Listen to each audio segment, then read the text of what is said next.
Good morning, friend. I'm Dr. Siddharth Gopalkrishna Gokhale college Kolhapur. आज आपण या ठिकाणी सामाजिक परिस्थितिक विज्ञान किंवा सोशियल इकॉलॉजी यामधील घटक क्रमांक 2 जैवविविधता आणि तिचे संवर्धन यामधील दुसरा उपविभाग जो जैवविविधतेला धोका निर्माण करणारी कारणे या अनुषंगानं या ठिकाणी आपण संवाद साधणार आहोत. मित्र, आपण मागच्या भागात जैवविविधतेचा अर्थ आणि त्या संदर्भात परिपूर्ण अशी माहिती घेतलेली आहे. त्यानंतर जैवविविधतेला जो काही धोका निर्माण करणारी कारणं किंवा त्याचे घटक आहेत त्या कारणांचा अभ्यास आपण या ठिकाणी अभ्यासणार आहोत. पृथ्वीवरील नैसर्गिक परिसंस्थांचा मानवाने मोठ्या प्रमाणामध्ये आपल्या स्वतःच्या विकासासाठी वापर केल्याचं आपणास दिसून येतं आणि तो काही प्रमाणामध्ये गैरवापर झाल्याचं सुद्धा आपणास त्यामध्ये दिसून येतं. यामुळे जगामध्ये मोठ्या प्रमाणामध्ये जंगले व गवताळ प्रदेशांचे रूपांतर हे वाळवंटामध्ये झाले आहे आणि जेव्हा मानव विविध नैसर्गिक साधन संपत्तीचा उपयोग करतो तेव्हा आपोआपच त्याचा ताण येऊन विविध संकटे ही इतरांच्या जीवावर येतात. सातत्याने वाढणाऱ्या जगांच्या लोकसंख्येमुळे साधन संपत्तीवर प्रचंड परिणाम किंवा ताण येत आहे आणि त्यामुळे जैवविविधतेच्या ऱ्हासाचे एक महत्त्वाचे संकट म्हणजे मानवासमोर निर्माण झालेला आहे. हजारो अब्जावधी वर्षाचा इतिहास आहे की पृथ्वीवरील माणूस किंवा प्राणी वनस्पती प्रजाती या नामशेष झालेल्या आहेत. उदाहरणार्थ डायनासोर सारखा प्राणीसुद्धा यामध्ये नेस्तनाबूत झालेला आहे. या नैसर्गिक ऱ्हास होणाऱ्या कालावधीपेक्षा म्हणजे त्या संबंधाने हा जेव्हा डायनासोर वगैरे हे झाले तो कालावधी हा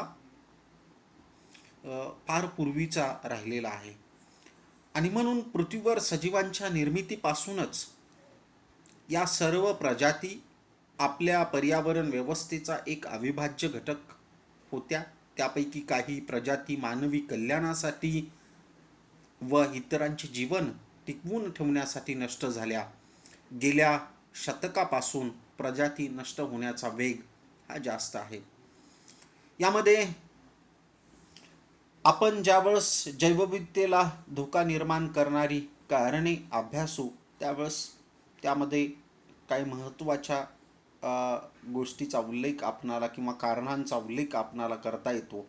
ते म्हणजे आदिवासांचा नाश, ज्याला हॅबिटॅट लॉस असं म्हणू तो, त्यानंतर वन्य प्राण्यांची शिकार, त्यानंतर मानव वन्य जीव संघर्ष, त्यानंतर नवीन प्रजातींचे आक्रमण, त्याच्यानंतर मानवी लोकसंख्येची वाढ, त्याच्यानंतर कृषी क्षेत्राची अनिर्बंध वाढ, जागतिक वातावरणातील बदल, पर्यावरण प्रदूषण या बाबींचा समावेश त्यामध्ये होतो. यानंतर आपण यावर विस्तृत अशा स्वरूपामध्ये विवेचन करणार आहोत. मित्र हो, याच्यामधील पहिला जो काही घटक किंवा पहिलं कारण आहे ते म्हणजे आदिवासांचा नाश. जगात प्रचंड वेगाने होत की असलेलं औद्योगिकरण आणि त्याच्यामुळे मानवी आणि वनस्पतींच्या प्रजातींचे वस्तीस्थाने नष्ट होऊ लागले आहेत आणि परिणामी या प्रजातीचा नाश होताना दिसतो आहे. वृक्षतोड असेल, जंगलातील खाणकाम, हवा प्रदूषण, मृदा प्रदूषण, जलप्रदूषण, जागतिक तापमान या सर्वांच्या मुळे आदिवासांशी जो काही संबंध येतो आणि आदिवासांचे जे काही क्षेत्रफळ व त्या आदिवासामध्ये असणाऱ्या जातींची संख्या ही परस्परावर अवलंबून असल्यामुळे हे प्रमाण व्यस्त प्रमाणास झाल्यास प्रजाती नष्ट होतात हे आपणास लक्षात येतं. वाहतूक सुविधांसाठी तयार केलेले रस्ते, वसाहती, गवतांच्या कुरणांना व जंगलांना लागणाऱ्या आगी यामुळे आदिवासांचे क्षेत्र नष्ट होत आहे आणि त्यामुळे आदिवासांचा नाशसुद्धा होताना आपल्यास दिसून येतो. लाकूड तोडीमुळे मोठ्या प्रमाणामध्ये आपली जंगले नष्ट होऊ लागली आहेत. परिणामी पर्यावरणाची गुणवत्ताही संपुष्टात येऊ लागली आहे आणि त्याच्यामुळे एकंदरीत आदिवासांचा नाश हा मोठ्या प्रमाणामध्ये होताना आपणास दिसून येतो. त्यानंतर वन्य प्राण्यांची शिकार. पूर्वी शिकार हा मानवाचा हा प्राथमिक व्यवसाय होता आणि वन्यजीवांची शिकार ही उपजीविकेपुरती मर्यादित होती. मात्र अलीकडे वन्य प्राण्यांच्या शरीरातील हाडे, कातडी, दात व इतर शारीरिक अवयवापासून विविध सौंदर्यात्मक वस्तू निर्माण करणे तसेच औषधे तयार करणे अशा काही गोष्टी घडताना आपणास दिसून येत आहेत आणि त्यामुळे वन्य प्राण्यांच्या शिकारी या मोठ्या प्रमाणामध्ये या जगामध्ये होताना दिसत आहेत. परिणामी वन्य प्राण्यांच्या विविध प्रजाती धोक्यात आल्याचं आपणास दिसून येत आहे.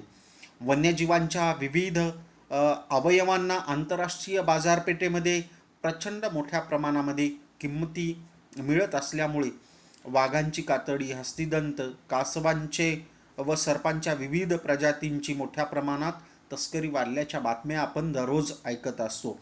तसेच वनस्पतीच्या काही विशिष्ट प्रजातीची मोठ्या प्रमाणात तस्करी होताना आपणास दिसून येत आहे. जर या बाबीकडे गंभीरतेने आपण जर लक्ष दिले नाही तर जंगलातील व वन्य प्रदेशातील जैवविविधता नष्ट होण्यास जास्त कालावधी लागणार नाही असं आपणास म्हणता येईल. त्याच्यानंतर तिसरा घटक किंवा कारण म्हणजे मानव वन्यजीव संघर्ष, मॅन वाईल्ड लाईफ कॉन्फ्लिक्ट्स असं आपण म्हणू शकतो. आदिमानवापासूनच मानव व वन्यजीव प्राण्यामध्ये पर्यावरणात एक सहअस्तित्वाचं वातावरण राहिलेलं आहे. शेती संस्कृतीचा उगम होईपर्यंत मानव शिकार करत होता. शेती सुरू झाल्यावर मानवाने पाळीव प्राण्यांचा उपयोग शेतीसाठी करण्यासाठी सुरुवात केली. शेती क्षेत्र वाढल्याने वन्यजीवांचे वसतिस्थान प्रचंड वेगाने कमी होऊ लागले. ते तुकड्या तुकड्यात विखुरले गेले. परिणामी मानव व वन्यजीव यांच्या संघर्षाने नवे रूप धारण केले. ऱ्हास पावलेल्या व मर्यादित स्वरूपातील जंगलातून हजारो वन्यजीव अन्नासाठी बाहेर पडतात व पिकांचा नाश करतात. तसेच मानवी वस्तीवर हल्ला करतात. मानवाच्या या अतिक्रमणामुळे स्वतःच्या अस्तित्वासाठी या प्राण्यांना जंगलाबाहेर पडावे लागले.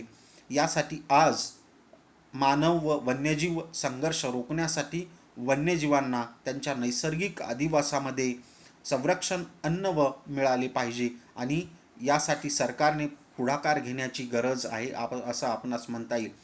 मागच्याच महिन्यामध्ये ज्यावेळेस केरळमधील ती एक घटना एक हत्ती गावामध्ये आलेला होता अन्नाच्या शोधामध्ये, तर त्यावेळेस तिथल्या लोकांनी त्याला बॉम्ब किंवा फटाके खाऊ घातले आणि त्यांनी जो काही निषेधात्मक मृत्यू स्वीकारला होता हे फार भयावह अशा स्वरूपाचं ती परिस्थिती होती आणि म्हणून मानव वन्यजीव संघर्ष हा फार विकोपाला गेल्याचं आपणास दिसून येतं. त्याच्यानंतर चौथा मुद्दा आहे नवीन प्रजातीचं आक्रमण. मूळच्या प्रजातीऐवजी संशोधन व विज्ञान आणि तंत्रज्ञानातील प्रगतीच्या जोरावर मानवाने अधिक उत्पादन देणाऱ्या विविध प्रजातींचा शोध लावलेला आपणास दिसून येतो. जैवतंत्रज्ञानाच्या साह्याने केलेल्या या प्रयोगामुळे मूळच्या प्रजाती धोक्यात आलेल्या आहेत असं आपणास लक्षात येतं. याचा परिणाम पर्यावरणातील अन्नसाखळीवर झालेला दिसतो. वृक्ष तोडीनंतर पुन्हा त्याच वनस्पती लावता येत नाहीत आणि परिणामी एकाच प्रकारच्या वृक्षांचे पट्टे लावल्याने त्या परिसरातील विविधताही नष्ट होते. नॅशनल सायन्स फाउंडेशनने 2017 मध्ये केलेल्या अभ्यासातून जैवविविधता आणि जनुकीय विविधता यांचा परस्पर संबंध आहे हे ध्यानात आले. पशुपालनासाठी राखीव कुरणे म्हणजे फक्त दूध किंवा मांसासाठी जनावरे पाळणे. अशा वेळी संबंधित प्रदेशात एकच जाती प्रबळ ठरते. परिणामी प्राणी आणि वनस्पतींच्या समायोजनाचा प्रश्न गंभीर बनत चालल्याचा आपणास निदर्शनास येत आहे. त्यानंतरचा मुद्दा आहे तो म्हणजे मानवी लोकसंख्येची वाढ, ह्युमन ओव्हर पॉप्युलेशन. प्राचीन कालखंडापासूनच मानवी लोकसंख्या ही मोठ्या प्रमाणामध्ये वाढत आहे. गेल्या 2 शतकांच्या काळामध्ये लोकसंख्येच्या वाढीचा वेग हा प्रचंड प्रमाणामध्ये वाढलेला आहे. 1850 मध्ये असणारी जगाची 100 कोटी लोकसंख्या ही आजच्या स्थितीमध्ये जवळपास 750 अब्ज एवढी झालेली आपणास दिसून येते. आणि वाढत्या लोकसंख्येच्या सर्व प्रकारच्या गरजा भागविण्यासाठी मानव मोठ्या प्रमाणात पृथ्वीवरील सर्व साधन संपत्तीचं शोषण करताना दिसून येत आहे. यामुळे पृथ्वीवरील जैवविविधता धोक्यात आलेली आहे. अन्न गरज भागविण्यासाठी शेती क्षेत्रातील वाढ, राहण्यासाठी होणारे शहरीकरण, औद्योगिकरण यामुळे विविध वनस्पती व प्राण्यांच्या प्रजाती मोठ्या प्रमाणामध्ये नष्ट होऊ लागल्या आहेत. त्याच्यानंतर चा मुद्दा आहे कृषी क्षेत्राची अनिर्बंध वाढ, ज्याला ओव्हर हार्वेस्टिंग असं म्हणू. वाढत्या लोकसंख्येची अन्नधान्याची व इतर गरजा भागवण्यासाठी मोठ्या प्रमाणात कृषी क्षेत्र वाढविले गेले. यासाठी जंगलतोडीचे प्रमाण मोठ्या प्रमाणात वाढले. परिणामी प्राणी व वनस्पतींचे अधिवास क्षेत्र कमी झाले. याबरोबरच व्यापारी पद्धतीने केलेली शेती, अधिक उत्पादन देणाऱ्या बियाणांचा वापर, वारंवार तेच घेतले जाणारे पीक याचा परिणाम जैवविविधतेवर झालेला आपणास दिसून येतो. त्याचबरोबर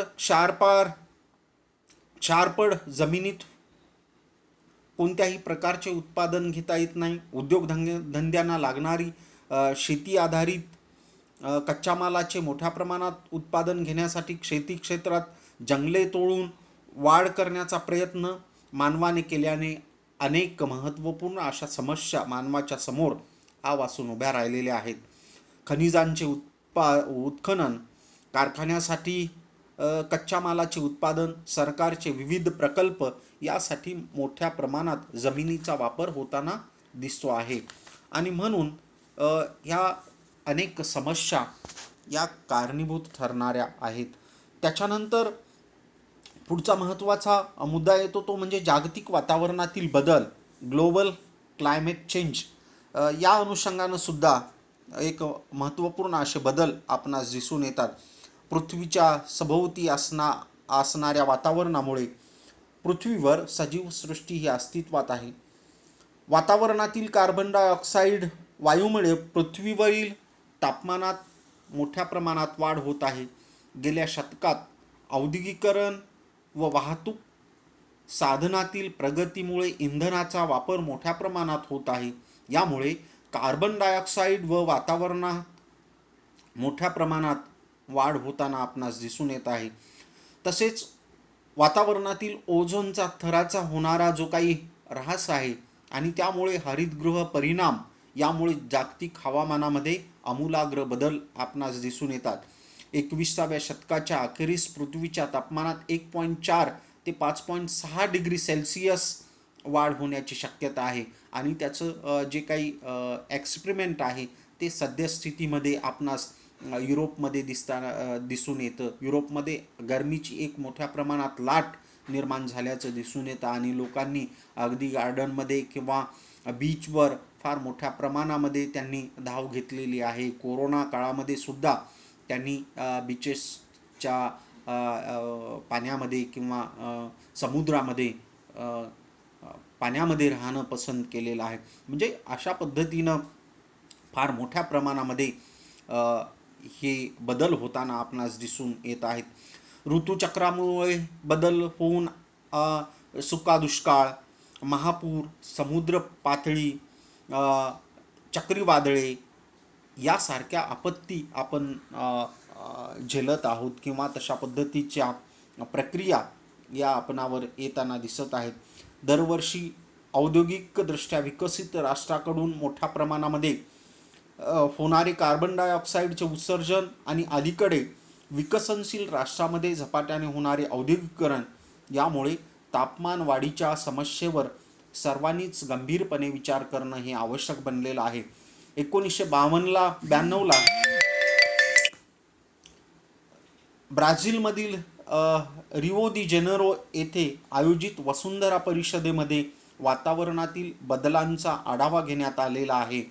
यानंतर वातावरणातील बदलावर चर्चा करण्यासाठी अनेकदा परिषदांचं आयोजन करण्यात आलेलं आहे. कार्बन डायऑक्साईड शिवाय नायट्रस ऑक्साईड व सल्फर डायऑक्साईड आणि क्लोरोफ्लोरोकार्बन या वायूमुळे वातावरणाचा जे काही वातावरणात मोठ्या प्रमाणामध्ये बदल आपणास दिसून येत आहेत. अशा पर्जन्यामुळे प्राणी व वनस्पतींच्या विविध प्रजातीचे अस्तित्वसुद्धा त्यामुळे धोक्यामध्ये आलेलं आहे आणि त्यामुळे वातावरणातील या बदलामुळे अनेक राष्ट्रातील ऐतिहासिक इमारती, स्मारके व जैवविविधतेचा समृद्ध वारसा असणाऱ्या क्षेत्रांना मोठ्या प्रमाणामध्ये धोका निर्माण झाल्याचं आपणास दिसून येतं.